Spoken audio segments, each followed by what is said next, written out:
भगवान के चरण कमलों में अनन्य भाव से समर्पित जो भक्त हैं, उन भक्तों का अनिष्ट बड़े से बड़ा देवता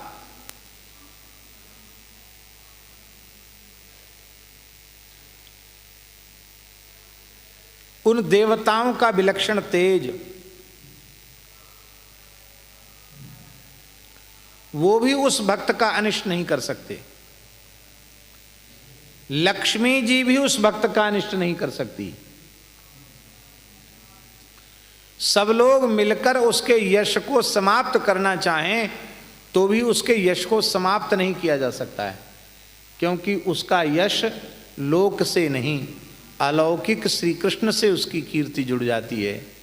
और भगवान से जिसका यश, जिसकी कीर्ति जुड़ गई है, उसका यश, उसकी कीर्ति कहाँ नष्ट होने वाली है।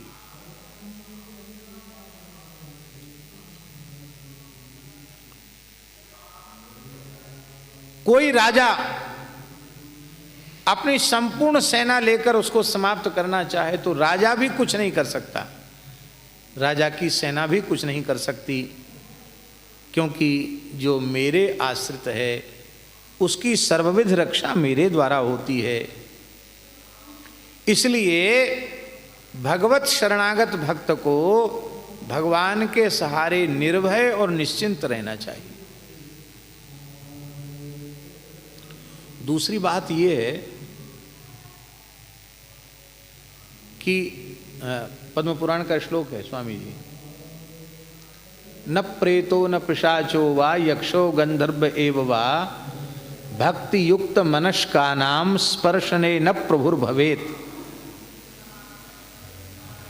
न प्रेतो न पिशाचो, प्रेत पिशाच यक्ष राक्षस कोई भी भक्ति युक्त मनस्कानाम, जिनके अंतःकरण में, जिनके मन में भक्ति है, उनको ये छू नहीं सकते हैं। स्पर्शने न प्रभुर्भवेत्। बस बात इतनी सी है, भक्त को अजात शत्रु होना चाहिए। आप स्वयं ही ईंट का जवाब पत्थर से देंगे, ये भाव आप रखेंगे तो ठाकुर जी बीच में क्यों पड़ेंगे। जब आप स्वयं ही जवाब देने के लिए तैयार हैं तो फिर आप अपने बाहुबल से फैसला करो। वहाँ फिर ठाकुर जी ना आवे आड़े तो फिर उसमें ठाकुर जी का दोष नहीं है। पर यदि आपने भगवान का आश्रय ले रखा है तो आपका कहीं कुछ भी अनिष्ट नहीं हो सकता। इसलिए भगवान के सहारे भक्त को निर्भय और निश्चिंत रहना चाहिए।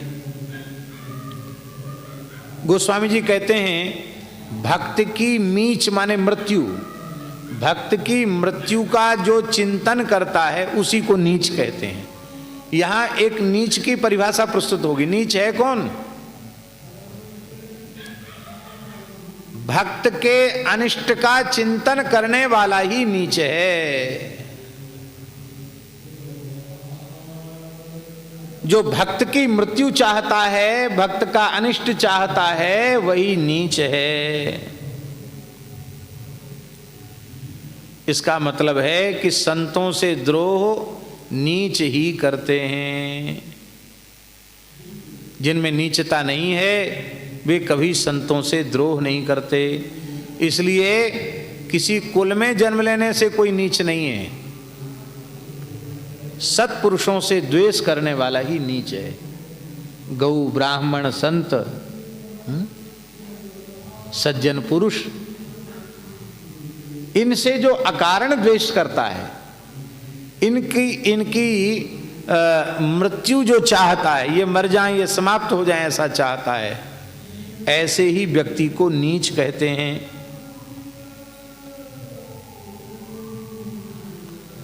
अब देखो, श्रीमद् भागवत के पंचम स्कंध में उन जंगली लोगों ने, दस्युओं ने, दस्युओं के सरदार ने जड़ भरत जी को पकड़ लिया और भद्रकाली के सामने उनकी बलि देना चाहते थे।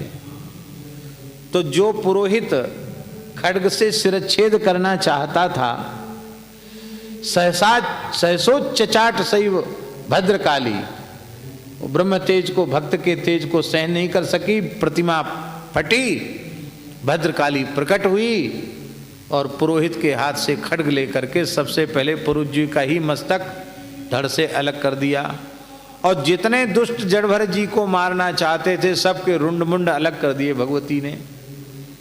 और 64 योगनियां प्रकट हो गईं और उनके रुंड मुंडों से सब कंदुक क्रीड़ा करने लगी, गेंद खेलने लगी। तो मारना तो चाहते थे परम भक्त राजर्षि जड़भरत जी, ब्रह्मर्षि जड़भरत जी को, लेकिन वे जो मारना चाहते थे वे ही मारे गए।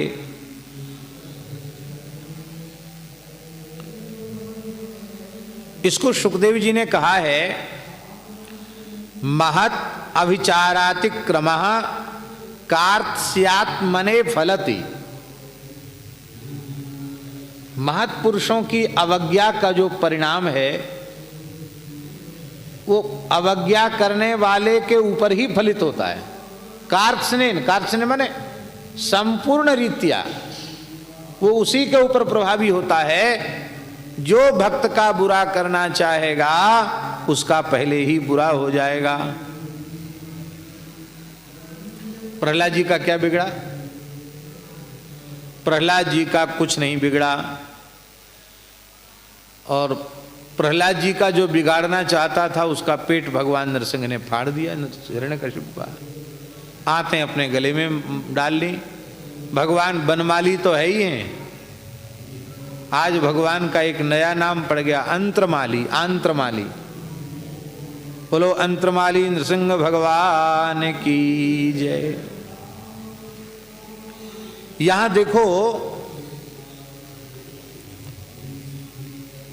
इस पद में गोस्वामी तुलसीदास जी महाराज ने 6 भक्तों को उद्धृत किया है। 6 भक्तों का उदाहरण गोस्वामी जी ने दिया है। गिनती कर लो। हमने तो एक अलग से उदाहरण के रूप में चंद्रहास जी को कल कह दिया, लेकिन इस पद में जिनका नाम लिया गया है, जिनके उदाहरण दिए गए हैं, दृष्टांत दिए गए हैं, वे 6 महानुभाव हैं। उनमें सबसे पहले श्री प्रहलाद जी हैं, दूसरे गजेंद्र भक्त हैं, तीसरे विभीषण जी हैं, चौथे ध्रुव हैं, 5वें अम्बरीश जी हैं और 6ठे पांडव हैं। ये पंड बने, मैंने ये बहुवचन है एक प्रकार से हिंदी का। पंड बने, पांडवों को, 5 पांडव। ये 6 उदाहरण हैं। इन 6 में सबसे पहले प्रहलाद जी का स्मरण किया। वेद विदित प्रहलाद कथा सुन, कौन भगति पथ पांव धरे। वेदेतिहास पुराण में प्रसिद्ध प्रहलाद जी का चरित्र सुन करके कौन ऐसा जीव है जो भक्ति के पथ पर अग्रसर न हो जाए। इसका तात्पर्य क्या है स्वामी जी? इसका तात्पर्य यह है कि प्रहलाद चरित्र सुनकर भक्ति के पथ पर अग्रसर नहीं हुआ तो उसे मनुष्य कहलाने का अधिकार ही नहीं है। कौन भगति पति पांव धरे। तो प्रहलाद जी का नाम सबसे पहले तुलसीदास जी ने क्यों लिया?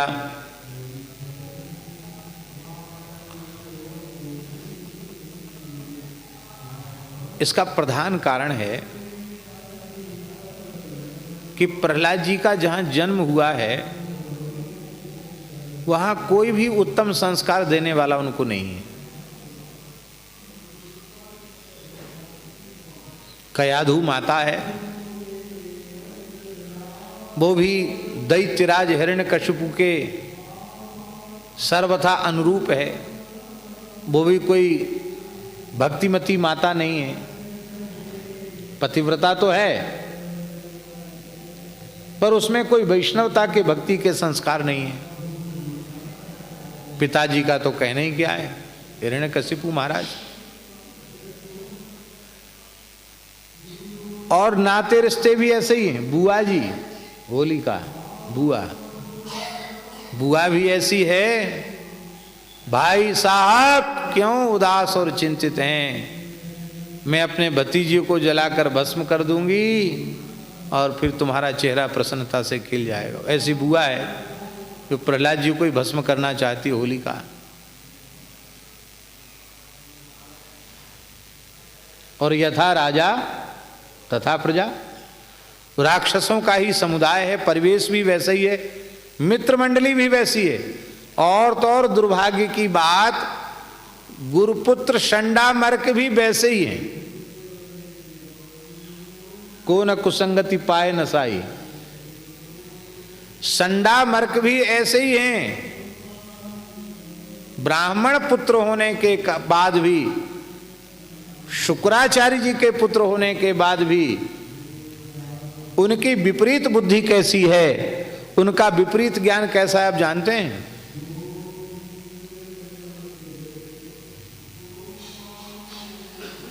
प्रहलाद जी से उन्होंने पूछा कि हमने तो तुमको पढ़ाया नहीं और इस तरह की बातें हमारे विश्वविद्यालय की सीमा में होती नहीं, और तुमने हमारी नाक कटवा दी पिताजी के सामने, महाराज के सामने, क्या उल्टा पलटा बोलने लग गए। ये सब कहां से सीख के आए हो? प्रहलाद जी बोले, यथा ब्राह्मच्यो ब्रह्मन् स्वयं आकर्ष सन्निधौ तथा में विद्यते चेतः चक्रपाणी दृक्षया।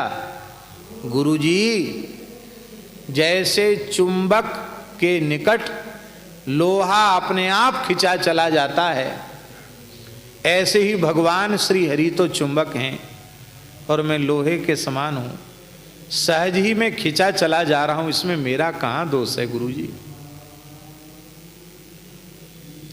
देखो, भगवान चुंबक हैं, जीव लोहा है, पर लोहे में आवरण हो तो उस लोह को आवृत कर दिया जाए, उसमें आवरण हो जाए तो आवरण से आवृत होने पर लोहा वो चुंबक की ओर खींचेगा नहीं। ऐसे ही भैया छल कपट ही जीवात्मा का ऐसा आवरण है, ये आवरण जीव को भगवान की ओर खींचने नहीं देता है। और छल कपट के विनाश का एकमात्र साधन है संत सद्गुरु का चरणाश्रय, उनका सत्संग। ईमानदारी से सत्संग करे तो भैया छल कपट समाप्त हो जाता है और ऐसा हृदय सहज ही भगवान में लग जाता है। तो प्रयास थोड़ी करना पड़ता, सहज भगवान की ओर वृत्ति चली जाती है। तो ये सुन करके संडा मर्क के मन में ये आनी चाहिए कि हम गुरुपुत्र हैं, ब्राह्मण हैं, वेदज्ञ हैं, हमारा मन भगवान में नहीं लगता। ये दैत्य बालक इसको कोई अच्छी बात सुनाता सिखाता भी नहीं है और इसका मन लग गया, निश्चित ही ये बालक बहुत भाग्यशाली है, ये उनके मन में आनी चाहिए। लेकिन इतना सुनते ही वे क्या बोले, दैतेय चंदन बने जातोयम कंटकद्रुमा। अरे दैत्यों का कुल तो चंदन बन के समान है, और ये बबूर का पेड़ प्रहलाद कहां से पैदा हो गया? अरे अब समझ में आया है, ये दैत्यों के कुल को, चंदन बन को मिटाने के लिए ये विष्णु रूप कुल्हड़ी का बेट बनकर आया। बेट बबूल का अच्छा होता है, ये बबूल का पेड़ विष्णु रूपी कुल्हड़ी का बेट बन के आया है। लेकिन मैं सफल नहीं होने दूंगा, इस बबूल के पेड़ को ही समाप्त कर दूंगा। आनीयताम, अरे वेत्रम, अरे लाओ मेरा डंडा तो लाओ। ऐसे नहीं मानेगा, ये पिट के मानेगा। विष्णु पुराण में वर्णन है, जब संडामर्क ने प्रहलाद जी के ऊपर अभिचार का, मारण का प्रयोग किया और अग्नि के कुंड से कृत्या उत्पन्न हुई। और भगवान के सुदर्शन चक्र ने कृत्या को जब विमुख कर दिया, विष्णु पुराण में वर्णन है, तो कृत्या ने संडामर्क को ही मार डाला। संडामर्क मारे गए और प्रहलाद जी ने रोते हुए कहा कि हे प्रभु, यदि समस्त प्राणियों में मैं आपका दर्शन करता हूं, किसी भी प्राणी के प्रति मेरा द्रोह न हो, मेरी बैर बुद्धि न हो, तो मेरे सर्वभूतात्म भाव से ये गुरुपुत्र जीवित हो जाएं, क्योंकि मेरे कारण से गुरुपुत्रों की मृत्यु हो जाए ये मैं कलंक सह नहीं सकता। प्रभु आप कृपा करके इन्हें प्राण दान दीजिए। और संडामर्क जीवित हो गए।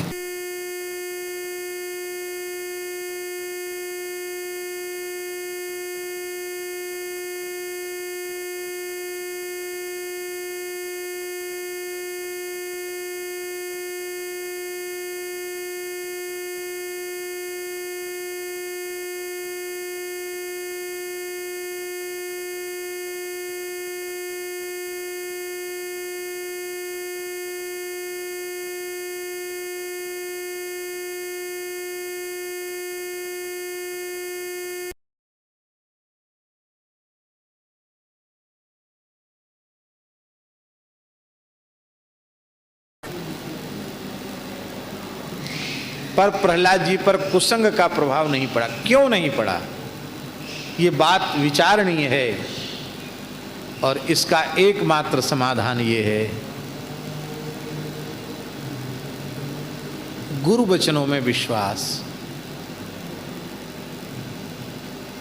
जब प्रहलाद जी अपनी माता के पेट में थे और उस समय नारद जी ने जो उपदेश दिया था, उस उपदेश को श्री प्रहलाद जी ने अंगीकार कर लिया और जीवन भर गुरु उपदेश को यथावत अक्षरशः धारण करके रखा। उसका दिव्य परिणाम यह हुआ कि कहीं से कहीं तक उनको सत्संग नहीं प्राप्त था, फिर भी उन दैत्यों के कुसंग का प्रभाव उनके चित्त पर नहीं हुआ। एक दोहा है स्वामी जी रहीम जी का, जो रहीम उत्तम प्रकृति का करी सकत कुसंग, चंदन विष व्यापत नहीं लिपटे रहत भुजंग। ये उत्तम प्रकृति वाले हैं कौन? सदगुरु वचनों में जिन्हें विश्वास है वे मनुष्य ही उत्तम प्रकृति के मनुष्य हैं। भले ही अपने को चाहे जितना उत्तम प्रकृति का वो बनता हो, बताता हो, पर गुरुजनों के वचनों में विश्वास नहीं है, श्रद्धा नहीं है, तो वो उत्तम प्रकृति नहीं हो सकता।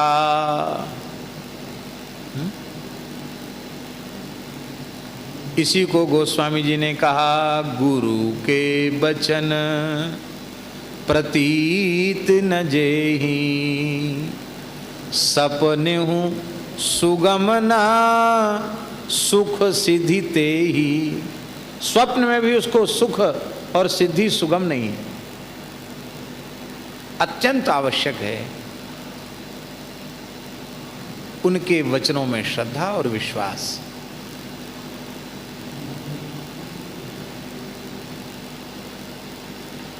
पार्वती जी का कितना विश्वास है नारद जी के वचनों में, और इस विश्वास ने ही भगवान शिव के चरण कमलों की शाश्वत सेवा पार्वती जी को प्रदान कर दी।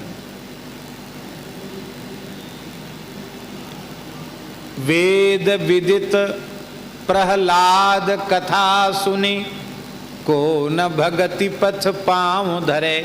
इसलिए सबसे पहले गोस्वामी जी ने प्रहलाद जी का स्मरण किया कि दैत्य कुलोत्पन्न होने के बाद भी, इतने बड़े कुसंग में रहने के बाद भी उनके चित्त पर न तो दैत्यों के कुल के संस्कारों का प्रभाव है, ना ही उन दैत्यों के कुसंग का प्रभाव है, क्योंकि गुरु वचनों को दृढ़ता पूर्वक उन्होंने धारण कर रखा है।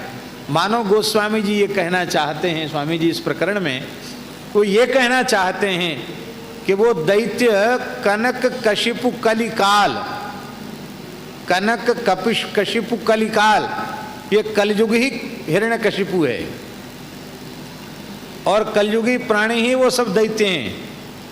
लेकिन इनका प्रभाव भक्त के ऊपर नहीं होगा यदि किसी परोपकारी अकिंचन नारद जी जैसे किसी संत सदगुरु की बातों को उसने अपने जीवन में धारण कर रखा है। तो हिरण्यकशिपु रूपी कलिकाल उस जापक नामाश्रयी प्रहलाद की कोटि कई भक्त का कुछ बिगाड़ नहीं सकता। इसलिए कवितावली में कहा है, सेवक एक ते एक अनेक, भय तुलसी त्यों ताप न ढाढ़े, प्रेम बदो प्रहलाद ही को, जिन पाहन ते परमेश्वर काढ़े, वेद बदो प्रहलाद ही को, जिन पाहन ते। दीदी मार है, दीदी मार। अच्छा, इधर हाँ, यहाँ नीचे कुछ विशाल, नीचे ठंडा है। प्रेम बदो परमेश प्रहलाद ही को, भगवान के एक से एक बढ़कर के सेवक हुए। लेकिन सच्ची बात यह है, प्रेम रूपी संपत्ति वो तो लगता है ठाकुर जी ने प्रहलाद जी के ही हिस्से में दे रखी थी, हैं? प्रेम रूपी संपत्ति का अधिकारी तो प्रहलाद जी को ही भगवान ने बना रखा था।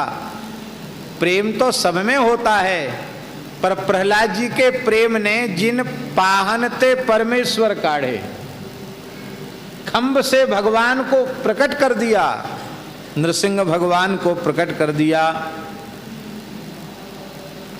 गोस्वामी जी ने तो यहां तक कहा है, तब ते सब पाहन पूजन लागे, तब ते सब पाहन पूजन लागे। जब से प्रहलाद जी ने खंभ से नृसिंह को प्रकट कर दिया, तब से लोगों का यह विश्वास दृढ़ हो गया। यहां रख दो, यहां से तब से प्रहलाद जी का यह विश्वास दृढ़ हो गया, तब से लोगों का यह विश्वास दृढ़ हो गया कि भगवान सर्वव्यापक हैं, और तब से मूर्ति पूजा आरंभ हो गई, ऐसा गोस्वामी जी ने एक जगह कहा है।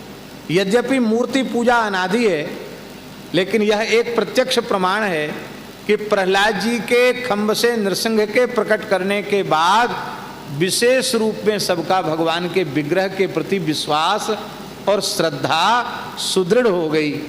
ऐसी प्रहलाद जी की भक्ति है। तो प्रहलाद जी की भक्ति इस भक्ति पथ में बहुत बड़ा आदर्श है, परम आदर्श है। और एक विशेष बात है कि प्रहलाद जी की भक्ति में कोई निमित्त नहीं है। भगवान कपिल ने कहा, अनिमित्ता भागवती भक्ति सिद्धेर गरीयसी, जरियत्याशुया कोशम निर्गीर्ण मनलो यथा। भगवान की भक्ति दो प्रकार की होती है, एक निमित्ता भक्ति और एक अनिमित्ता भक्ति। निमित्त का अर्थ है कामना। जो भक्ति किसी निमित्त को लेकर के, किसी कामना को लेकर के की जाती है, उस भक्ति को निमित्ता भक्ति कहते हैं। वो निमित्त की पूर्ति जब हो जाती है तो भक्ति शिथिल पड़ जाती है। शिथिल ही नहीं, भक्ति निवृत्त भी हो जाती है। किंतु जो भक्ति अनिमित्ता होती है, जिसमें कोई निमित्त नहीं है, जिसमें कोई हेतु या कामना नहीं है, वो भक्ति कभी निवृत्त नहीं होती है। वो भक्ति तो प्रतिक्षण वर्धमान होती है। और वही भक्ति जीव के अंतःकरण की जो अविद्या वासना की भयंकर वृत्ति है, मल है, उस मल को जलाकर ऐसे भस्म कर देती है जैसे जंग लगा हुआ लोहा धधकती हुई आग में डाल दिया जाए तो उस प्रचंड अग्नि की लपटों में उस धातु की जंग आदि जलकर भस्म हो जाती है। ऐसे ही जीवात्मा का अविद्या वासना जन्य मल उस निष्काम भक्ति की अग्नि में जलकर भस्म हो जाता है। चित्त की शुद्धि, अंतःकरण की शुद्धि निष्काम भक्ति से ही होती है। प्रहलाद जी की भक्ति की और दूसरी विशेषता यह है कि निष्कामता की परमावधि है प्रहलाद जी, कोई कामना नहीं, कोई कामना नहीं। भगवान कहते हैं प्रहलाद भद्र भद्रंते, प्रहलाद तुम्हारा कल्याण हो, प्रीते हम तो ते सुरोत्तम, हे असुरोत्तम, हे असुर श्रेष्ठ, मैं बहुत प्रसन्न हूं, मेरी प्रसन्नता के लिए कुछ मांग लो। प्रहलाद जी बोले स्मारे त्वाम न शिक्षय, आपकी सहज श्वास प्रश्वास वेद है, आपको शिक्षा तो कोई देगा कहाँ से? लगता है हमारे ही दुर्भाग्य से आप भूल रहे हो, इसलिए हम आपको याद दिला रहे हैं। हमारा आपका रिश्ता दूसरा है। भगवान बोले कौन सा रिश्ता है? बोले हमारा आपका रिश्ता है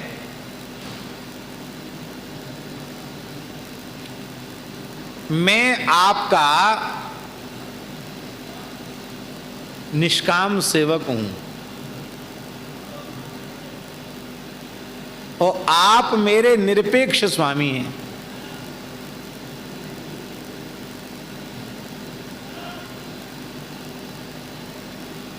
आपको कुछ नहीं चाहिए क्योंकि आप आत्माराम, आप्तकाम, पूर्ण काम, परम निष्काम हैं। हम लोगों को कोई काम करें तो सहयोगियों की जरूरत है, भगवान को किसी सहयोगी की भी अपेक्षा नहीं है। जय सृष्टि उपाई त्रिविध बनाई, संग सहाय न दूजा, उनको किसी के सहयोग सहायता की आवश्यकता नहीं है। तो आप निरपेक्ष स्वामी हैं, आपको किसी से कुछ नहीं चाहिए। नैवात्मन प्रभुरयम निजलाभ पूर्णो, मानम जनादविदुषक करुणो वृणीते, यद्यज्जनो भगवते विदित मानम, तच्चात्मने प्रतिमुखस्य यथा मुखश्री। प्रहलाद जी ने स्तुति में कहा है।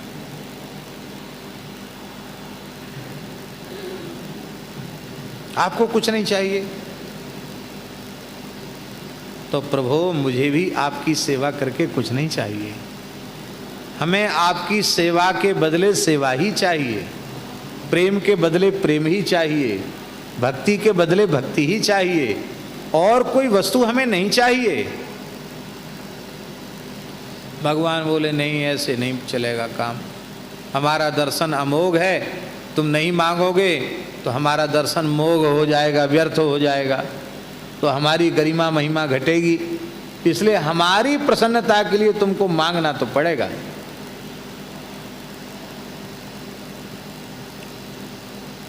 प्रहलाद जी बोले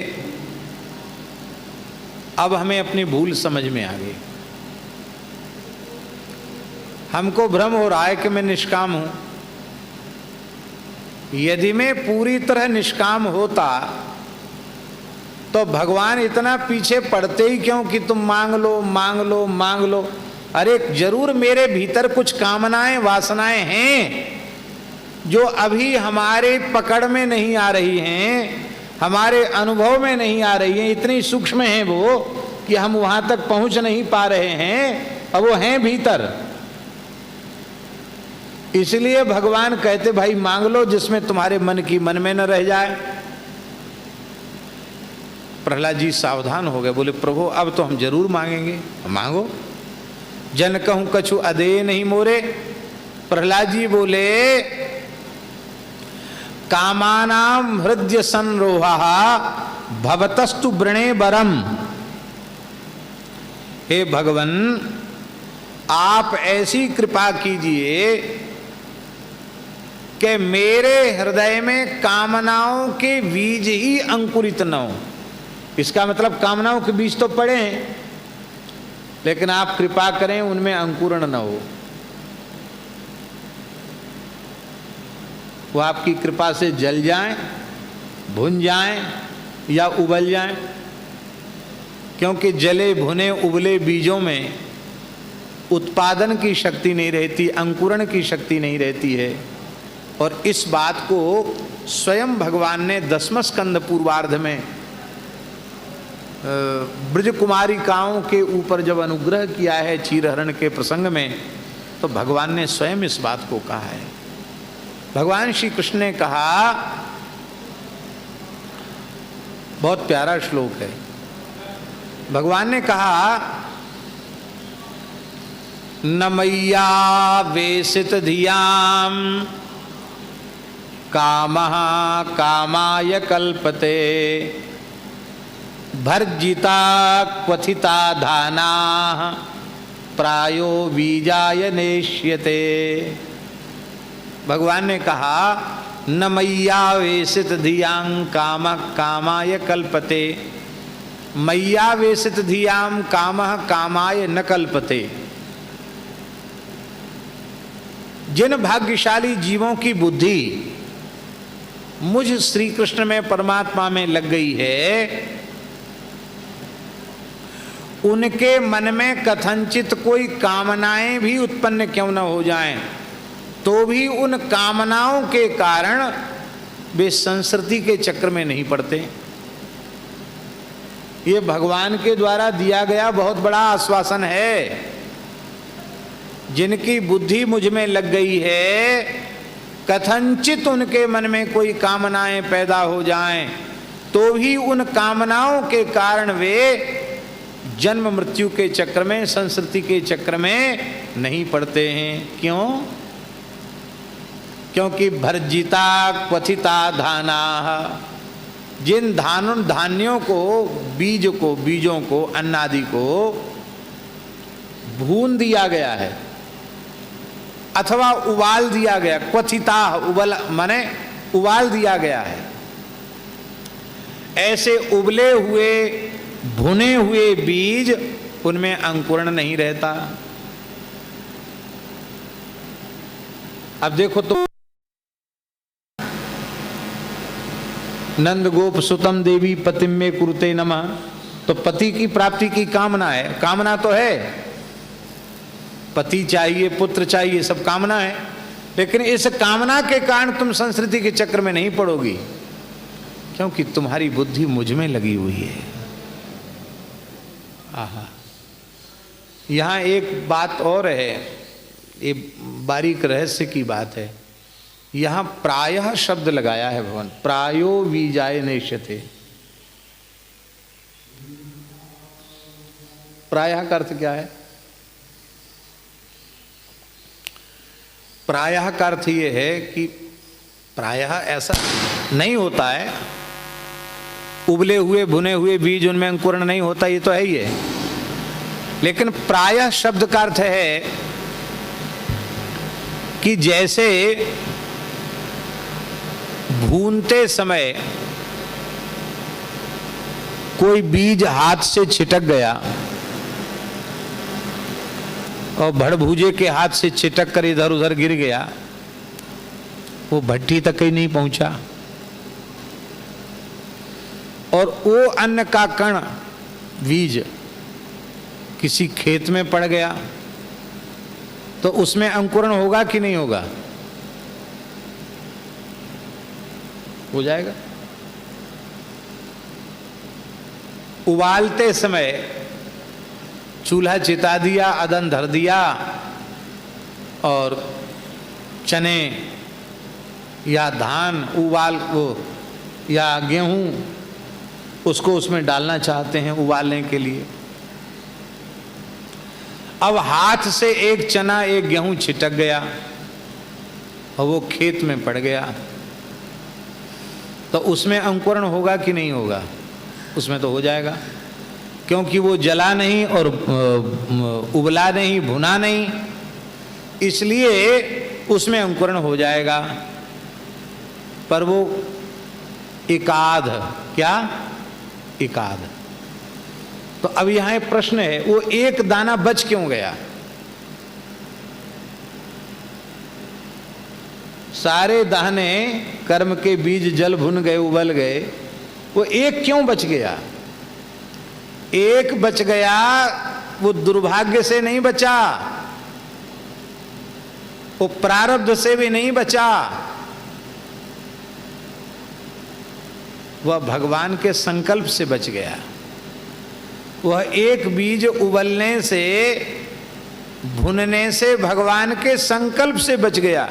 संकल्प से कभी कभी कोई बीज बच जाता है, ये कहने के लिए प्रायः शब्द वहां कहा गया, प्रायो बीजाय नेष्यति।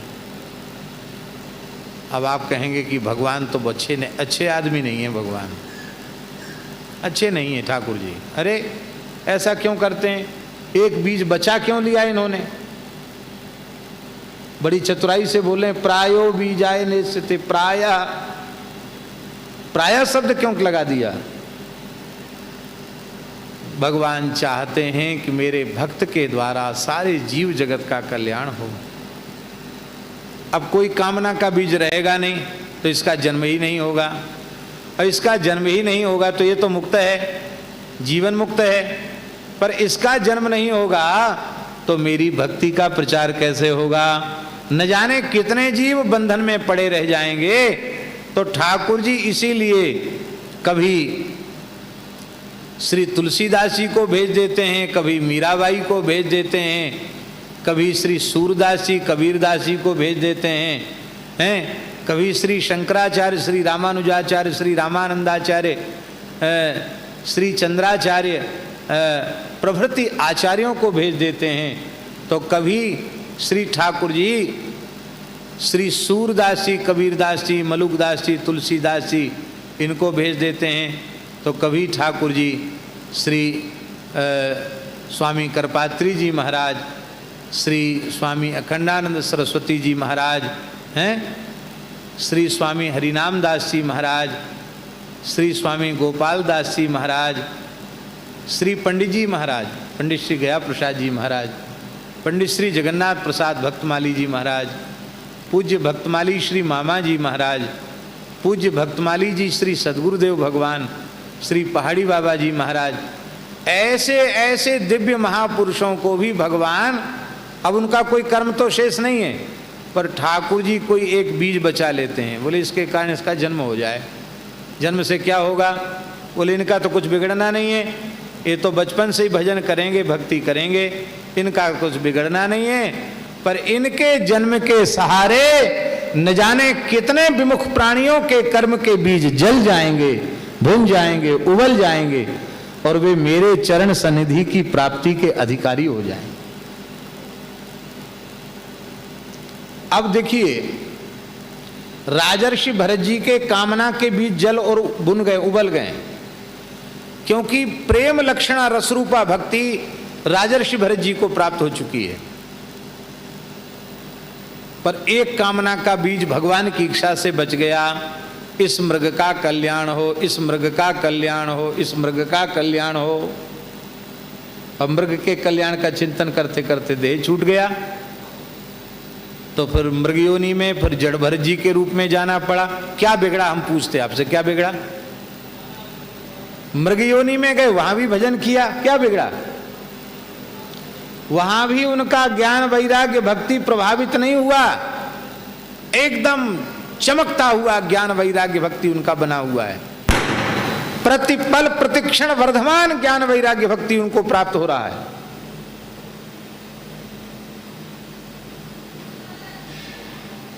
और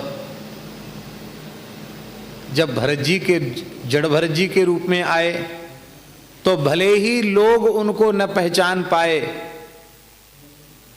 जिस घर में पैदा हुए थे वहां के लोग भी उनको न पहचान पाए, लेकिन जब रहुगण के ऊपर उन्होंने अपनी कृपा की वर्षा की और रहुगण को जो दिव्य उपदेश दिया है, रहुगणै तत्तपसा न याति न चेज्यया निर्वपणाद् ग्रहाद् वा न छंदसा नैव जलाग्नि सूर्यैर्विना महत्पादरजोभिषेकम। हम आपसे पूछते हैं, मान लो राजर्षि भरत जी उसी शरीर से मुक्त हो जाते तो जड़ भरत और रहुगण का जो दिव्य संवाद रूपी सत्संग है, उस सत्संग से हम सब जीव सदा सर्वदा के लिए वंचित रह जाते। इसलिए भगवान अपने भक्त के सत्संग का लाभ जब जीवों को देना चाहते हैं तो जानबूझकर कोई एक बीज चुरा लेते हैं, बचा लेते हैं। ऐसी कोई कामना इसके मन में हो, जन्म हो ले ले, दोबारा जन्म ले लेगा तो भला हो जाएगा। बोलो भक्तवत्सल भगवान की। महाराष्ट्र की एक महान संत हुई हैं श्री जनाबाई। श्री नामदेव जी के प्रति गुरु भाव रखती थी और नामदेव जी के यहाँ सेवा करती थी, सत्संग करती थी। जनाबाई उच्च कोटि की सिद्ध भक्ता थी। हमें वो मराठी शब्द तो याद नहीं है, पर महाराष्ट्र में हम जब जलगांव के क्षेत्र में वहाँ गए तो वहाँ एक वारकरी वैष्णव ने अभंग गा करके सुनाया था, शायद आप लोगों में से किसी को याद हो, जिसमें उन्होंने नामदेव जी के कई जन्मों का चिंतन किया है। जनाबाई ने वो कहती है जनाबाई कि हे नामदेव जी, मैं तो आपका संग प्राप्त करके धन्य हो गई। क्यों? बोले आप कितने उच्च कोटि के भक्त हैं, आप तो प्रत्येक युग में भक्ति करते हैं, लोगों को भक्ति करना सिखाते हैं। कैसे? कहते सतयुग में आप प्रहलाद जी थे। ये कौन कह रही है? जनाबाई नामदेव जी के लिए। सतयुग में आप प्रहलाद जी थे, आपने कितने जीवों को अपने चरित्र से भक्ति प्रदान कर दी। त्रेता युग आया तो उसमें आप भक्तराज अंगद के रूप में प्रकट हो गए।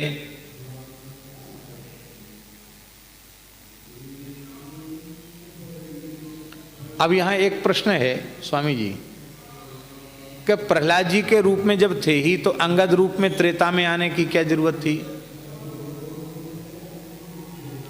अब कामना न होगी तो पुनर्जन्म नहीं होगा, तो ऐसे निष्काम भक्त में कामना कहां से आ गई? दूसरी बात यह है, सिद्ध कोटि के जो भक्त होते हैं वे अपने सिद्ध स्वरूप से भगवान के धाम में भी रह सकते हैं और वे एक अंश से भगवान की सेवा के लिए धरती पर भी जन्म ले सकते हैं। अब जैसे नारदादि सिद्ध कोटि के भक्त वे धरती पर अवतरित हुए, चाहे श्री चैतन्य के पार्षदों के रूप में, चाहे श्री रामानंदाचार्य जी के पार्षदों के रूप में, ऐसे चरित्र हम लोगों के यहाँ प्रसिद्ध हैं। इसका मतलब थोड़ी कि नारद जी अपने स्वरूप से चले गए, नारद जी तो हैं पर एक अंश से नारद जी उस रूप में हैं, क्योंकि मुक्तात्मा द्विधा त्रिधा भवति, ऐसा उपनिषद में लिखा है। वो अनेक रूप होकर के अपने आराध्य की सेवा करते हैं। तो प्रहलाद जी के मन में क्या आया? प्रहलाद जी के मन में आया कि नृसिंह भगवान की हमने सेवा नहीं की। भगवान आए, बड़ी कृपा की, हमारे ऊपर बड़ा वात्सल्य दिखाया और फिर अंतर्धान भी हो गए। हम तो सेवा तो कर ही नहीं पाए, तो हमको भी कुछ काल पास में रहकर सेवा का अवसर मिलता तो कितना सौभाग्य होता। भगवान बोले चलो अंगद जी के रूप में आ जाओ। बड़ भागी अंगद हनुमाना, चरण कमल चापत विधि नाना। खूब चरण दबाने का अवसर मिला, खूब सेवा का अवसर मिला।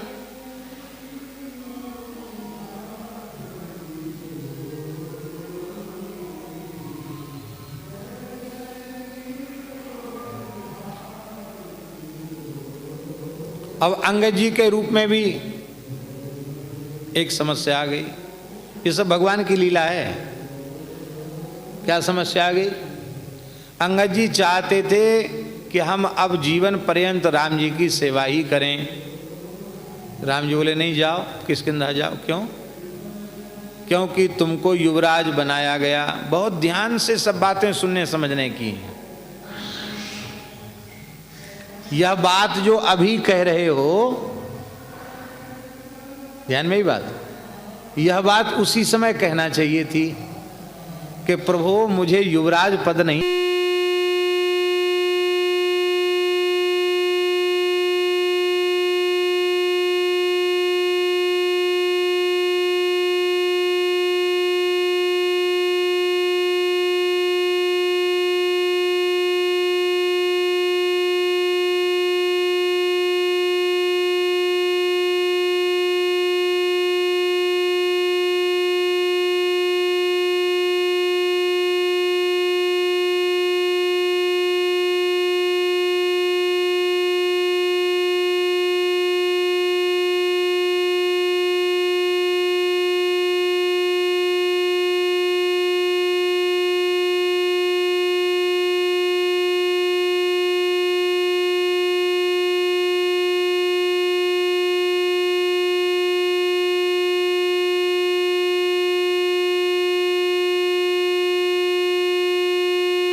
तो जनाबाई कहती हैं, ये तो भाव ये दास दे रहा है, जनाबाई तो केवल इतना ही कहती हैं कि सतयुग में आप प्रहलाद जी, नामदेव जी प्रहलाद जी थे, त्रेता में अंगद जी हुए, द्वापर में उद्धव जी हुए। जनाबाई कहती हैं द्वापर में हे नामदेव जी गुरुदेव आप उद्धव जी थे, क्योंकि उद्धव जी के रूप में तो आपने खूब श्री कृष्ण का प्रेम प्राप्त किया है। कृष्णस्य दयिता सखा, प्यारे सखा।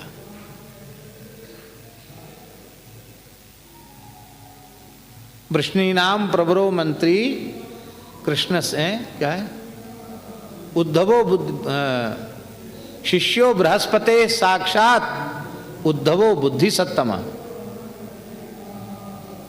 उद्धव जी का प्रेम बड़ा अद्भुत है। भगवान उद्धव जी को अंतिम उपदेश भी उद्धव जी को ही देते हैं, भागवत जी का ज्ञान भी उद्धव जी को देते हैं। और कितना प्रेम है भगवान का, भगवान कहते हैं कि हे उद्धव तुम मुझे जितने प्रिय हो उतना मुझे कोई दूसरा प्रिय नहीं है।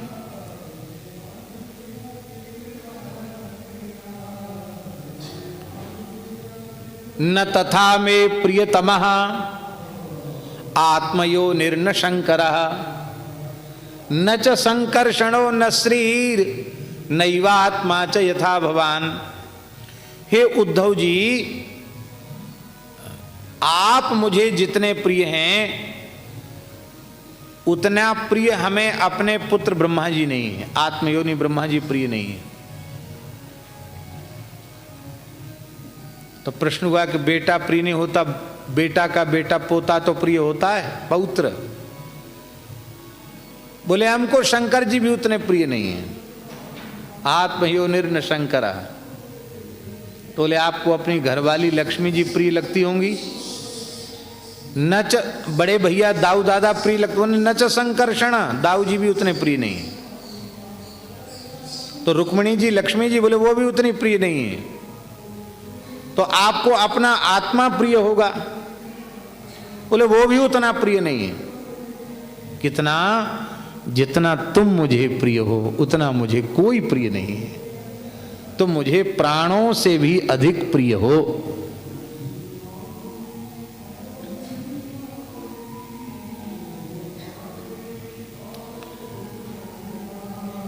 और बोले अब कलिकाल के जीवों पर कृपा करने के लिए आप नामदेव जी के रूप में प्रकट हुए हैं। अब नामदेव जी के रूप में जन्म क्यों? उद्धव जी के रूप में, उद्धव जी के रूप से नामदेव जी के रूप में क्यों आना पड़ा? क्योंकि कोई ना कोई कामना होगी तब ना पुनर्जन्म होगा।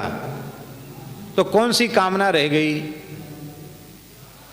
बोले उद्धव जी के रूप में भगवान से प्रेम हुआ तो सही, लेकिन जब पढ़ लिख के आए, यहाँ पढ़े, यहाँ की पढ़ाई पूरी हो गई तो वहाँ ऊपर चले गए स्वर्ग में, बृहस्पति जी के विद्यालय में पढ़े, और वहाँ से जब व्याकरण वेदांत न्याय आदि विषयों में आचार्य करके आए, पीएचडी डीलिट सब करके चले आए वहाँ से। बहुत बड़े पढ़े लिखे थे उद्धव जी, कोई सामान्य थोड़ी थे, हैं बृहस्पति जी के यहाँ पढ़ने गए थे। तो इतनी उम्र तो हमारी बीत गई ऐसे ही। हमको तो एकदम बचपन से भक्ति करना चाहिए थी, पर मैं बचपन से भक्ति नहीं किया, पढ़ाई लिखाई के चक्कर में फंस गया। मैं तो बिल्कुल सामान्य परिवार में पैदा होता और बचपन से जब से होश आता तब से ही कथा कीर्तन में लग जाता तो कितना सुख मिलता। भगवान बोले बिल्कुल ठीक, आ जाओ नामदेव जी के रूप में। तो मात्र 5 वर्ष के हैं नामदेव जी, लेकिन बाल दशा बीठल्य पानी जाके पय पियो, मृतक गौ जीवाय परचो असुरन को दियो, सेज सलिल ते काड़ी पहले जैसी ही होती, देवल उलट्यो देखी सकुच रहे सब ही सोती, पंढरनाथ कृत अनुग ज्यों त्यों छानी सुकर छाई घास की, नामदेव प्रतिज्ञा निर्वही ज्यों त्रेता नर हरिदास की। 5 वर्ष की आयु में ही भगवान ने उनके हाथ से दूध पान किया, और भगवान पंढरीनाथ का कितना वात्सल्य नामदेव जी ने प्राप्त किया। नामदेव जी के चरित्र को पढ़ करके इसका अनुभव कर लेना चाहिए। तो भक्त एक रूप से तो भगवान के नित्य धाम में रहते हैं महाराज जी, और एक रूप से वो बार बार जीवों पर कृपा करने के लिए अवतार लेते रहते हैं। तो ऐसा अवतार लेने में उनकी कहां से बाधा हो गई? वे जिस कुल में जन्म लेते हैं उस कुल को धन्य कर देते हैं। जिन माता पिता के माध्यम से जन्म लेते हैं उनके पितृत्व मातृत्व को धन्य कर देते हैं, मातृकुल पितृकुल को धन्य कर देते हैं। कहां तक कहें? मदभक्ति युक्ता भुवनम पुनाति, मेरी भक्ति से युक्त वे सारे त्रिभुवन को पवित्र कर देते हैं, सारे ब्रह्मांड को पवित्र कर देते हैं। तो भगवान अपने भक्तों को इसलिए जानबूझकर कोई कामना बचा के रखते हैं। विष्णु पुराण में महाराज जी लिखा है कि ध्रुव जी के संबंध में, विष्णु पुराण में लिखा है ध्रुव जी के संबंध में, ध्रुव जी पूर्व जन्म में एक ब्रह्मर्षि थे।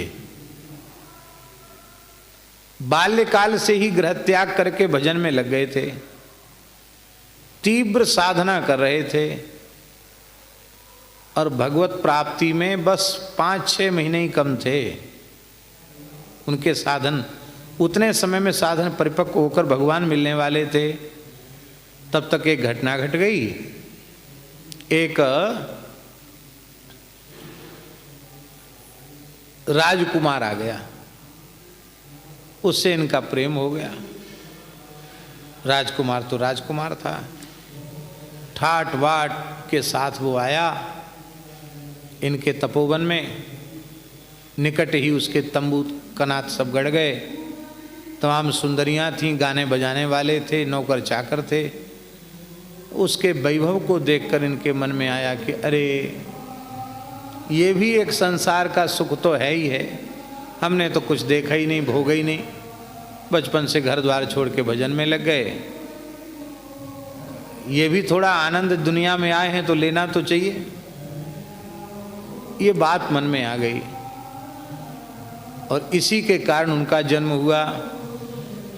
तो जो 6 महीने बकाया थे वो 6 महीने तपस्या की और भगवान मिल गए, और राजा भी बन गए, क्योंकि राजा के भोग की इच्छा की तो 36,000 वर्ष तक उन्होंने सारी धरती पर शासन किया। लेकिन ध्रुव जी का बिगड़ा क्या? क्या बिगड़ा बताओ? राजा बनने से भी कुछ नहीं बिगड़ा। 5 वर्ष की अल्पायु में 6 महीने की अल्पावधि में साक्षात भगवान का दर्शन हो गया। और गए तो कैसे गए?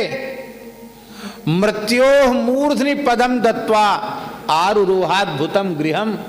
काल के सिर पर पैर रख करके भगवान के धाम को गए, काल के सिर पर पैर रख करके। क्या बिगड़ा? अब हम पूछते हैं, मान लो उसी शरीर से मुक्त हो गए होते तो संसार को ध्रुव चरित्र सुनने को मिलता? ध्रुव जी की क्या प्यारी स्तुति है वो सुनने को मिलती? आज ध्रुव चरित्र सुनकर न जाने कितने जीव भजन में लगे हुए हैं, ये किसको सुनने को मिलता? पूज्य बक्सर वाले मामा जी श्री नारायण दास जी भक्तमाली जी महाराज, मदन बाबा को पता होगा, भक्तमाली श्री नारायण दास जी महाराज मामा जी, उनके मुखारविंद से दास ने खुद उनके मुख से सुना, शायद आपने भी सुना होगा। वो कहते बचपन में सबसे पहले भजन की प्रेरणा ध्रुव चरित्र सुनकर के हमको मिली। सुना आपने? वो कहते थे बचपन में ही हमने सबसे पहले ध्रुव चरित्र सुना, और ध्रुव चरित्र सुन करके मन में ये संकल्प हो गया कि अब तुमको ध्रुव जी के जैसे भजन करना है। तो आज कितने जीव ध्रुव जी का चरित्र सुन करके और भजन में लग जाते, बचपन से ही भजन में लग जाते हैं। बड़ा प्रभाव है इन भक्तों के चरित्रों का। तो भक्त का जन्म लेने से कुछ अनिष्ट तो हुआ नहीं, पर न जाने कितने जीवों के अनिष्ट की निवृत्ति हो गई। इसलिए जैसे भगवान का जन्म मंगलमय है, जन्म कर्म च में दिव्यम, मेरा जन्म कर्म दिव्य है, ऐसे ही भगवान के भक्त भी दिव्य ही होते हैं, अलौकिक होते हैं। इसलिए भक्तों का जन्म कर्म भी अलौकिक होता है, दिव्य होता है।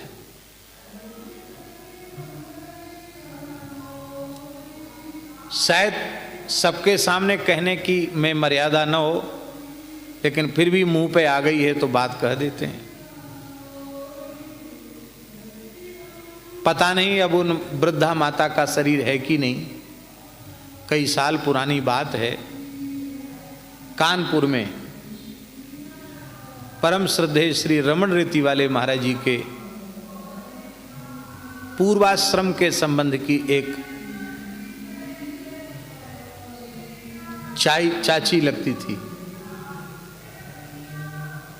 उनके दर्शन का अवसर हमको मिला। उनके घर में साधु तो न्योते में ही जाते सब जगह, तो हम गए थे, वहाँ पता चला। तो मैंने पूछा कि महाराज जी के जन्म की कोई, बचपन की कोई विशेष बात हो तो आप बतावें। तो उन्होंने कहा कि जिस समय महाराज जी का जन्म हुआ मैं उपस्थित ही थी वहाँ। वो आश्चर्य की बात है, जन्म के समय में उपस्थित थी। तो क्या अलौकिक घटना देखी, आंखों देखी बात बताई उन माता जी ने। बोले एक विलक्षण घटना देखी महाराज जी, आप तो विश्वास करेंगे, दूसरा विश्वास ही नहीं करेगा। कहते जैसे ही इनका जन्म हुआ तो इनके शरीर के पास कोई ज्योति प्रकट हो गई और उस ज्योति ने इनके पूरे शरीर की परिक्रमा लगाई मां के सहित। कहते आंखों से देखी हुई घटना है और वो ज्योति इनके दाहिने पैर के अंगूठे में प्रवेश कर गई। कहते ये एक विचित्र घटना मैंने देखी और तो कोई घटना मैंने नहीं देखी। और फिर कहा कि महाराज जी क्या बता, मैं बचपन से ही इनकी बातें कई बड़ी विलक्षण अलौकिक बातें। संत जब तक विराजमान हो ना तब तक नहीं कहना चाहिए, लेकिन हमारा क्या करें, ऐसा स्वभाव है। यहाँ तक आ गई तो इतनी अच्छी बात हम रोकें क्यों? मान लो हमारा ही शरीर चला गया तो इतनी अच्छी बात रह जाएगी, इसलिए कहीं ना कहीं तो सुरक्षित रहेगी। तो ये बात हमारी समझ में आई कि जैसे भगवान के जन्म कर्म दिव्य होते हैं, ऐसे ही भगवत भक्तों के जन्म कर्म भी दिव्य होते हैं। उनका जन्म भी हम लोगों के जन्म के जैसा नहीं है, उनकी मृत्यु भी हम लोगों के जैसी मृत्यु नहीं है। सच्ची बात है, उनका जन्म और उनकी मृत्यु भी हम लोगों को जन्म मृत्यु के चक्र से छुड़ाने के लिए हुई है। हाँ, अब हम अपने मन में सोचते हैं भैया जी, पूज्य सदगुरुदेव भगवान श्री भक्तमाली जी पहाड़ी बाबा न प्रकट होते तो हमारा क्या होता? तो हम यही समझते हैं हमारे जैसे जीव के उद्धार के लिए ही उन्होंने अवतार ग्रहण किया है। आवागमन मिटाया सतगुरु पूजी मन की आशा, जीवन मुक्त किया परमेश्वर कहत मलू का दासा। अब मैं पूरा सदगुरु पाया, मन तैं जन्म जन्म डहकाया। तो प्रायो बीजाय निश्चिते, प्रायः शब्द जो है वो इसीलिए है कि भगवान जीव जगत के कल्याण के लिए भक्त का जन्म चाहते हैं, इसलिए कोई एक कामना बचा के रख लेते, और तो सब जला भुना देते हैं। एक बचा लेते हैं कि भी इसके सहारे न जाने कितने जीवों का काम बन जाएगा, तो भगवान भेज देते हैं धरती पर। प्रहलाद जी महाराज ने भगवान से कुछ नहीं मांगा और भगवान इतने बिक गए प्रहलाद जी की भक्ति पर कि भगवान ने कहा त्वाम च माम च स्मरण काले कर्म बंधैर विमुच्यते। जो हमारा तुम्हारा स्मरण करेंगे जीव, वे कर्म बंधन से मुक्त हो जाएंगे। तो प्रहलाद जी की भक्ति को सिद्ध भक्ति माना गया, इसलिए प्रहलाद जी की भक्ति को उदाहरण बनाया श्री तुलसीदास जी महाराज ने। को न भगति पथ पांव धरे, सच्ची भक्ति किसकी महाराज जी? जिसकी भक्ति की प्रशंसा विरोधी भी करें, उसकी भक्ति सच्ची भक्ति। सप्तम स्कंध का एक श्लोक है, देवर्षि नारद जी प्रहलाद जी का चरित्र धर्मराज युधिष्ठिर को सुना रहे हैं। वहां श्लोक चिन्हित करने योग्य है। वे कहते हैं यम साधु गाथा सदसी रिपवोपि सुरानृप प्रतिमानं प्रकुर्वन्ति किमुतान्ये भवादृशा। किमुतान्ये भवादृशा। महाराज जी क्या कह रहे हैं श्री प्रहलाद जी? नारद जी कह रहे हैं कि यद्यपि देवता और असुरों का विरोध बहुत पुराना है,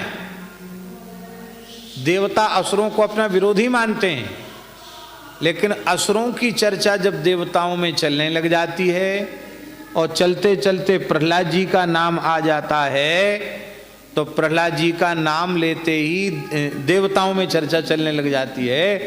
तो प्रहलाद जी का नाम आते ही प्रहलाद जी के विरोधी जो देवता हैं वो प्रहलाद जी की निंदा नहीं करते।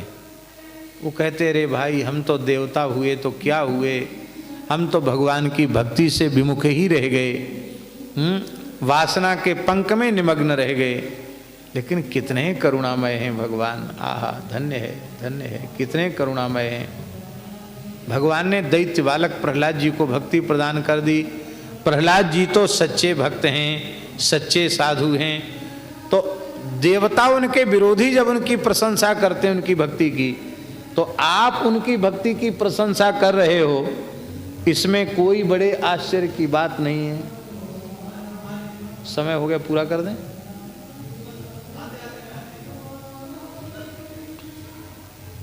तो बोलो भक्तवत्सल भगवान, आप प्रसन्न करें, विराजेंगे। ठीक, जय जय श्री राधे। वैसे समय तो पूर्ण हो गया है सत्संग का, लेकिन अभी एक संदेश आया है कि वात्सल्य ग्राम की अधिष्ठात्री और परम राष्ट्र भक्ता श्री राम भक्ता श्री साध्वी ऋतंभरा जी दीदी माँ वे चल पड़ी हैं, आ रही हैं और आने ही वाली हैं। तो हमको तो उनका दर्शन हो ही जाएगा, आप सबको भी दर्शन हो जाएगा। तो हमको संतों ने निर्देश किया कि थोड़ी देर और कहते रहो। अच्छी बात है, कह दें, कोई बात नहीं। श्री वृंदा जिनको जाना आवश्यक हो वो प्रेम से प्रस्थान भी कर सकते, कोई बंधन नहीं है। श्री प्रहलाद जी महाराज की जय। को न भगति पथ पाँव धरे। इसलिए प्रहलाद जी को सबसे पहले नाम लिया। देखो 12 भागवत हैं। स्वयंभूर नारद शंभु कुमारा कपलो मनु प्रहलादो जनको भीष्मो बलिर्वैयासिकिर वयम 12 विजानीमो धर्मम भागवतम भटा गुह्यम विशुद्धम दुर्बोधम यज ज्ञात्वामृतमश्नुते। ये 12 भागवत धर्म के आचार्य हैं। इन 12 आचार्यों की जहाँ भागवत जी के 6ठे स्कंध में गणना की गई है, उनमें प्रहलाद जी कितने नंबर के हैं? 7वें नंबर के। स्वयंभूर नारद शंभु कुमारा कपलो मनु प्रहलादा 7वें नंबर के हैं प्रहलाद जी। किंतु जब परम भागवतों का स्मरण किया गया तो परम भागवतों के स्मरण में प्रहलाद जी कितने नंबर पे हैं? 1 नंबर पे। प्रहलाद, नारद, पराशर, पुंडरीक, व्यासांबरीश, शुक, शौनक, भीष्म, दालभ्यान, रुक्मांगदार्जुन, वशिष्ठ, विभीषणादीन। यहाँ 12 नहीं है, 14 है। पुण्यानिमान परम भागवतान नमामि। इन 14 परम भागवतों में प्रहलाद जी को सबसे पहले लिया गया। इसीलिए श्री तुलसीदास जी महाराज इस पद में प्रहलाद जी को सबसे पहले लेते हैं, क्योंकि वे परम भागवतों में प्रथम हैं। अच्छा एक बात बताओ, प्रहलाद जी हैं कौन मूल में?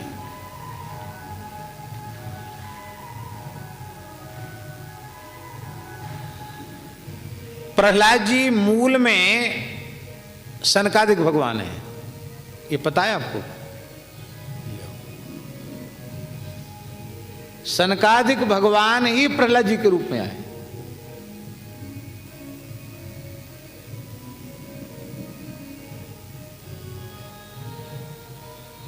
सनकादिक भगवान ने सोचा भगवान चतुराई खूब कर रहे हैं हमारे संग, कर लो भैया चतुराई खूब कर लो, पर हम भी पीछे नहीं हैं। हाँ, क्या चतुराई की भगवान ने? सनकादिक भगवान बोले इनकी चतुराई, बहुत चतुर हैं ये, प्रशंसा तो हमारी कर रहे हैं। यस्यामृतामल यशस्रवणावगाः सद्यः पुनाति जगदा स्वपचाद विकुंठा सोहम भवद्भ्य उपलब्ध सुतीर्थ कीर्तिश्छिन्द्याम स्वबाहुमपि वा प्रतिकूल वृत्तिम। प्रशंसा तो हमारी कर रहे हैं और हमें अपना नहीं बता रहे हैं, अपना बता रहे हैं अपने पार्षद जय विजय को। कहते हैं जय विजय मेरे हैं और सेवकों का किया गया अपराध स्वामी का होता है, तो ये तो मेरे हैं, इनके अपराध को मैं अपने सिर पे लेता हूं, प्रभु आप क्षमा कर दीजिए।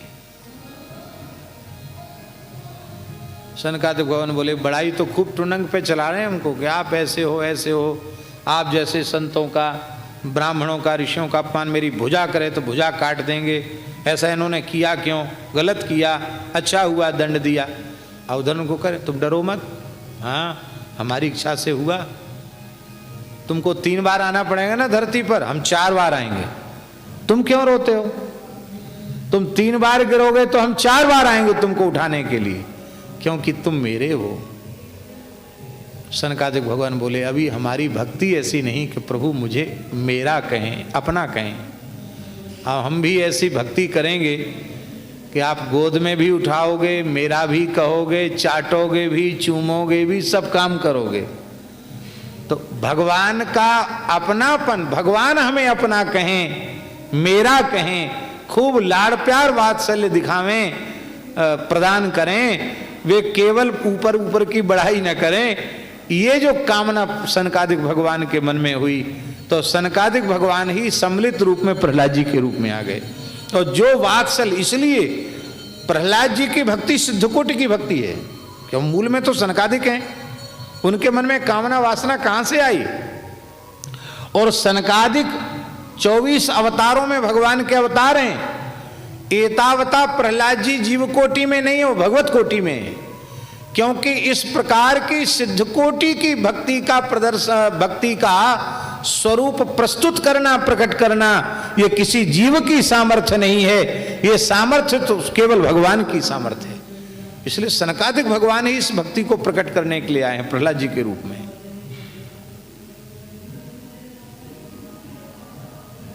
इसलिए प्रहलाद जी को सबसे पहले स्थान पर दिया। को न भगत पथि पांव धरे, अब कौन भक्त हैं, गज उधारी हरि थप्यो विभीषण। 6 भक्तों का नाम लिया है इस प्रकरण में, उनमें दूसरे भक्त हैं गजेंद्र। प्रहलाद जी ने गजेंद्र भक्त का दृष्टांत दिया है, प्रहलाद जी ने गजेंद्र भक्त का दृष्टांत दिया है। वे कहते हैं भक्त्या तुतोष भगवान गजयूथ पाय। पूरा श्लोक कैसा है, मन्ये धनाभिजन रूप तपस्रुतौजस्तेज प्रभाव बल पौरुष बुद्धि योगा नाराधनाय ही भवन्ति परस्य पुंसो भक्त्या तुतोष भगवान गजयूथ पाय। प्रहलाद जी महाराज स्तुति करते हुए कहते हैं मन्ये, मैं अपनी मान्यता किसी पर थोप नहीं रहा हूं, मैं यह स्वीकार करता हूं कि 12 गुण किसी जीव को प्राप्त हो जाए। मन्ये धनाभिजन रूप तपः श्रुतौजः तेजः प्रभाव बल पौरुष बुद्धि योगा, ये सब के सब गुण एक ही साथ एक व्यक्ति में आ जाएं तो भी इन अपने 12 दिव्य गुणों के द्वारा भी कोई जीव आपको संतुष्ट नहीं कर सकता। नाराधनाय ही भवन्ति परस्य पुंसो भक्त्या तुतोष। आप तो केवल भक्ति से ही संतुष्ट हो जाते हैं। कैसे, बोले भक्त्या तुतोष भगवान गजयूथ पाय। इन 12 गुणों में से गजेंद्र में कौन सा गुण था, पर आप गजेंद्र भक्त के ऊपर प्रसन्न हो गए, हाथी के ऊपर प्रसन्न हो गए। एक मुस्लिम भक्त हुए हैं करौली के, काले खां। उन काले खां जी ने एक बड़ी सुंदर पंक्ति अपनी रचना में लिखी है, अपनी कविता में, और पूरी तो मुझे याद नहीं है, जितनी याद उतना बोल देता हूं। पंकज से पायन पयादे पलंग छाड़ पावरी विसार प्रभु ऐसु पर पा गयो। हाथी के गरे माझ आधो हरि नाम सोए, हाथी के हृदय माझ आधो हरि नाम सोए, गरे जोल आयो गरुड़ेश तोलो आ गयो। क्या पंक्ति है ये पंक्तियां भी लीला में दिखाने योग्य हैं। ये पंक्तियां बहुत सुंदर। काले खां कहते हैं, पंकज से पायन, कमल के समान कोमल आपके चरण, पयादे बिना पदत्राण के, पलंग छाड़, पलंग छोड़कर पांवरी विसार, कुछ चरण में पादुका भी नहीं पहनी आपने, ऐसो परि पा गयो, ऐसे दौड़े ठाकुर जी। कितनी तेजी से दौड़े। वो हाथी के हृदय माझ आधो हरि नाम सोए, हरि नाम का हकार हृदय से गले से मुंह तक नहीं आ पाया।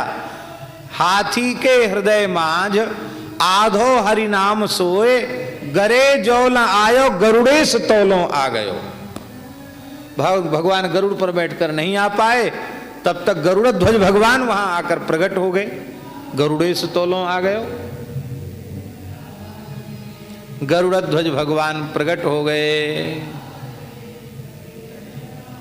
1000 वर्ष तक युद्ध किया था गजेंद्र ने ग्राहक के साथ, लेकिन अंत में जब उसने यह समझ लिया कि अब हम अपने पुरुषार्थ से बच नहीं सकते, तो भगवान का स्मरण किया। पूर्व जन्म का जो स्तोत्र था वह स्मरण में आ गया, और भगवान की वह स्तुति भी कर रहा था, युद्ध भी कर रहा था। अंत में जब भगवान को आर्त स्वर में पुकारा तो भगवान प्रकट हो गए। तो नारायणाखिल गुरो भगवन नमस्ते, ऐसा कहकर उसने भगवान को प्रणाम किया। भगवान ने गजेंद्र भक्त के ऊपर कृपा किया।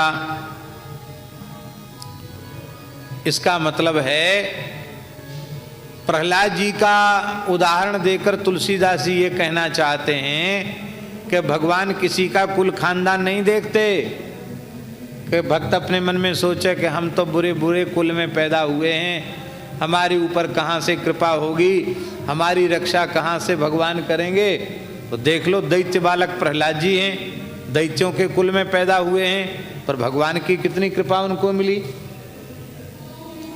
कोई जीव ये ना सोचे कि अरे हम तो मनुष्य भी नहीं हैं, हम तो भोग योनि पशु योनि में चले गए। पर पशु योनि में प्राप्त जीव भी भगवान का आश्रय ले ले तो उसका भी मंगल होगा। गजेंद्र भक्त का चरित्र इसलिए प्रमाणित किया। बस जीव भगवत संबंध को स्वीकार कर ले। तीसरा उदाहरण दिया विभीषण का। विभीषण का उदाहरण क्यों दिया? क्योंकि विभीषण जी महाराज की भक्ति को देखकर स्वयं रघुनाथ जी आश्चर्यचकित हैं। राम जी क्या कह रहे हैं? खल मंडली बसहु दिन राती। आश्चर्य है, लोग वृंदावन में रह के भजन नहीं कर पा रहे हैं, अयोध्या चित्रकूट में रह के भजन नहीं कर पा रहे हैं, और विभीषण जी की भक्ति को देखकर राम जी क्या करें? खल मंडली बसहु दिन राती, सखा धर्म निवहै के ही भांति। मित्र ये तो बताओ कि वहां रहकर भजन कैसे कर रहे हो, लंका में रह के भजन कैसे कर रहे हो? सखा धर्म निवहै के ही भांति। वहां रहकर भी 12 तिलक लगाते हैं विभीषण जी। हाँ, शंख चक्र धारण करते, 12 तिलक लगाते हैं, बढ़िया मंदिर बना रखा है। रामायुध अंकत ग्रह शोभा वर्णन जाय, नव तुलसी का वृंदता देख हरस कपिराय। तुलसी के वृंद माने बगीचा लगा रखा है तुलसी का। खूब राम नाम और धनुष बाण सब बने हुए हैं, शंख चक्र धनुर्बाण सब भवन पर बने हुए, मंदिर पर बने हुए हैं। अब यहाँ एक प्रश्न होता है कि रावण ने विरोध नहीं किया, करना चाहिए ना विरोध। भाई उसके कानून के खिलाफ वहाँ एक उसका सगा भाई कानून के खिलाफ काम कर रहा है तो रावण को रोकना चाहिए। हमारे महाराज जी कहते थे ईमानदारी से जीव के मन में भजन का संकल्प उत्पन्न हो जाए तो फिर संसार की कोई भी प्रतिकूल परिस्थिति उसको भजन के मार्ग से रोक नहीं सकती है। कोई भी संसार की प्रतिकूल परिस्थिति उसको भजन के मार्ग से रोक नहीं सकती है। निश्चित ही वो भजन करेगा। श्री राम जय जय राम, श्री राम जय जय राम, श्री राम जय जय राम, श्री राम जय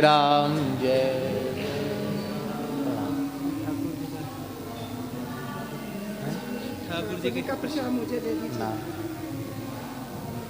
श्री राम जय जय राम, श्री राम जय जय राम। आज हम सब धन्य हुए, आपका मंगलमय दर्शन। यहाँ बहुत लंबा समय बीत गया था दर्शन को। गोपेश जी ने जैसे ही कहा, वैसे तो 7:30 बजे तक सत्संग यहाँ पूर्ण हो जाता है, लेकिन हमने कहा नहीं, तब तक थोड़ी देर तक करते हैं, आपका दर्शन सबको हो जाएगा हमारे सहित। तो आपने बड़ी कृपा की, बड़ी वाह, जय हो आचार्य जी, वाह। तो हम अपनी बात को बस पूरी कर दें।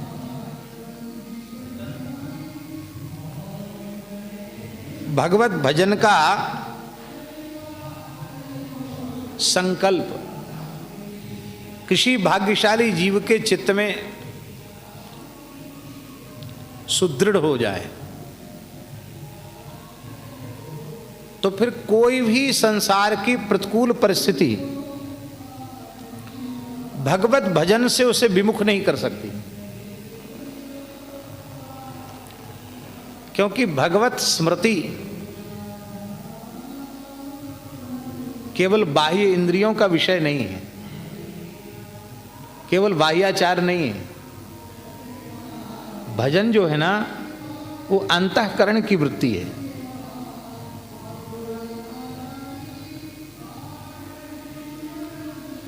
और भैया, अंतःकरण पर अधिकार तो अंतर्यामी का ही होना चाहिए, उस पर संसार का अधिकार नहीं होना चाहिए। हम बाहर से तो भक्ति के आचरण करते हुए दिखाई पड़ते हैं, पर हमारे अंतःकरण पर संसार का अधिकार रहता है। तो कई बार हमारी भक्ति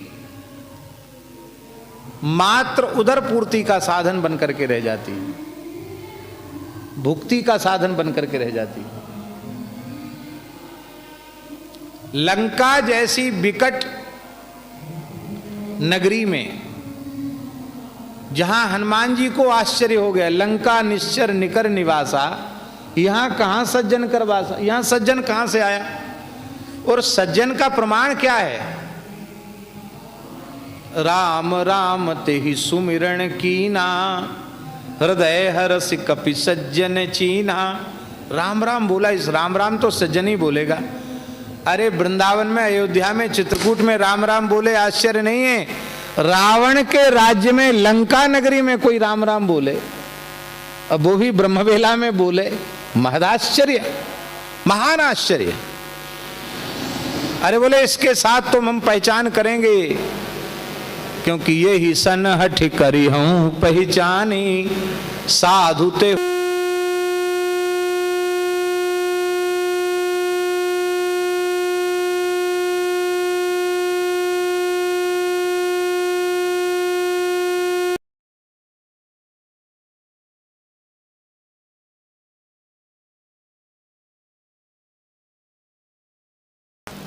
संभवतः निराश होकर आना पड़ता। गोस्वामी जी संकेत कर रहे हैं, जुगति विभीषण सकल सुनाई, चले पवन सुत विदा कराई। वो जुक्ति जो है ना, जुक्ति से मुक्ति होती है। जानकी जी कैसे मिलेंगी ये जुक्ति विभीषण जी ने बताई है। सारी बातें बड़े रहस्य की हैं। हनुमान जी जैसे उत्तमोत्तम साधक को भी भक्ति रूपा श्री किशोरी जी तब प्राप्त होंगी जब विभीषण जैसे कोई नामाश्रयी संत भक्ति की प्राप्ति की जुक्ति बताएंगे। क्योंकि भक्ति जो है ना, वो तो भक्तों की संपत्ति है, वो किसी की बापोती थोड़ी है।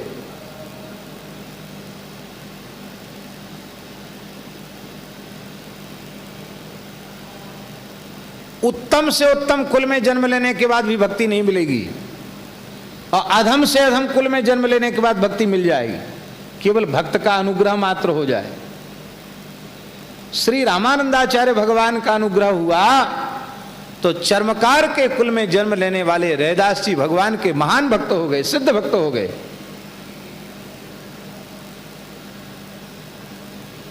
नाभाजी लिख रहे हैं स्वामी जी, वर्णाश्रम अभिमान तज पदरज वंदहि जासुकी, संदेह ग्रंथि खंडन निपुण वाणी विमल रैदास की। आज की बात नहीं है, आज से 650 वर्ष पुरानी बात है, कम से कम 650-700 वर्ष पुरानी बात है। उस काल में रैदास जी की भक्ति ऐसी थी, काशी जैसी नगरी में रैदास जी चल करके कीर्तन करते हुए जब गंगा स्नान के लिए जाते थे तो रैदास जी के पद चिन्हों की रज को काशी के बड़े बड़े लोग वर्ण और आश्रम के अभिमान को दूर रख करके उस रज को अपने मस्तक पर चढ़ाते थे।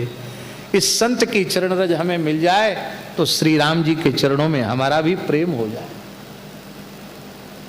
कितनी क्लास पढ़े लिखे थे रैदास जी, पर कैसी सरल सहज भक्ति है। रैदास जी कहते हैं, मैं अपनो मन हरि सो जोड़ो। हमने संसार से मन नहीं जोड़ा है। मैं अपनो मन हरि सो जोड़ो, हरि सो जोरी सवनि सो तोर्यो। सब ही प्रहर तुम्हारी आशा, मन क्रम बचन कहत रैदासा। ये रैदास जी की भक्ति है। भक्ति भक्त की कृपा से ही प्राप्त होती है, संत सदगुरु की कृपा से ही प्राप्त होती है। और विभीषण जी को जब राम जी ने देखा तो क्या कहा? बोले आश्चर्य है, हमारे पास रह के लोग भक्ति नहीं कर पा रहे हैं, तुम लंका में रह के कैसे भक्ति कर रहे हो भाई? सखा धर्म निभे कई भांति, खल मंडली बसहु दिन राति। कैसे तुम भक्ति कर रहे हो लंका में रह करके? आश्चर्यजनक घटना थी। इसीलिए विभीषण जी का उदाहरण तुलसीदास जी ने विनय पत्रिका के इस पद में तीसरे नंबर पर भक्ति के महिमा को हमारे जैसे जीवों को हृदयंगम कराने के लिए तीसरा उदाहरण उन्होंने विभीषण जी का दिया। तो हम निवेदन कर रहे थे कि आपके अंतःकरण में भजन की भावना हो, भक्ति की भावना हो। कूल परिस्थिति आपको भजन करने से रोक नहीं सकती, क्योंकि भजन अंतःकरण का विषय है। हमारे महाराज जी एक बात विनोद में कहते थे, बोले किसी ने रावण से शिकायत कर दी। बोले महाराज आप तो विरोध करते हो, वो आपका खास भाई, छोटा भाई हजारा माला रे के राम राम राम राम राम राम राम राम राम राम राम राम, पूरे घर पे राम नाम लिखा रखा है, धनुष बाण तिलक और सब, तुलसी का बगीचा लगा रखा है। तो आपके कानून का उल्लंघन तो आपका भाई ही कर रहा है। ऐसा चढ़ा दिया रावण को, रावण नाराज हो गए। बुलाओ विभीषण को। बुलाए विभीषण को। क्यों भाई, क्या सुन रहे हैं? ये क्या है तुम्हारे हाथ में? बोले भाई साहब माला है। कितने दाने इसमें? बोले हजारा माला। महात्मा लोग ज्यादा जपते तो बड़ा माला रख लेते हैं। क्या जपते हो? राम राम। क्या बोला? सरकार राम राम। अरे ऐसा क्यों जपते हो? ये सब लोग यही तो तुम्हारी शिकायत कर रहे हैं कि लंका में रह के तुम राम राम कैसे जपते हो। विभीषण बोले सरकारी लोग जानते नहीं हैं। क्यों? बोले देखो, आपके नाम का आद्याक्षर है रा और भावी श्री के नाम का आद्याक्षर है मां। रावण, मां मंदोदरी। तो मैं तो भैया भाभी का स्मरण करता हूं, ये लोग समझते नहीं। अरे ये जुक्ति कौन देता है? ये जुक्ति भगवान देते हैं, क्योंकि विभीषण ऐसा न कहते तो भजन बंद हो जाता। तो भजन करना है तो कैसे भी कर सकते हो। रावण खुश हो गया, ठहाका लगा के हंसा, पीठ ठोक के बोला खूब सारा नाम लिखवा दो पूरे घर पे। हमें आपका नाम इतना लंबा रावण मंदोदरी, इतना क्या रावण मंदोदरी कैसे जपूं? राम राम जप लेता हूं। नारद जी खड़े थे आकाश में। उन्होंने कहा विभीषण इतना लंबा चौड़ा तिलक लगाए झूठ बोलते हो? बोले सरकार जुक्ति मुक्ति से भजन करना चाहिए। लंका है, अयोध्या में तो इसकी जरूरत नहीं थी, लेकिन लंका में राम राम करना तो कुछ तो करना पड़ेगा। मंदिर कैसे बन गए, ये बात पूरी करके फिर पूरा कर देते। मंदिर कैसे बन गए लंका में?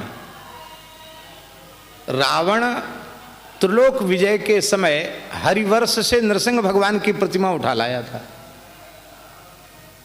उसको तो पता नहीं था। अब नरसिंह भगवान की सिद्ध प्रतिमा जहां लंका में रखे वहीं आग लग जाए। दैवी उत्पात आरंभ हो गए।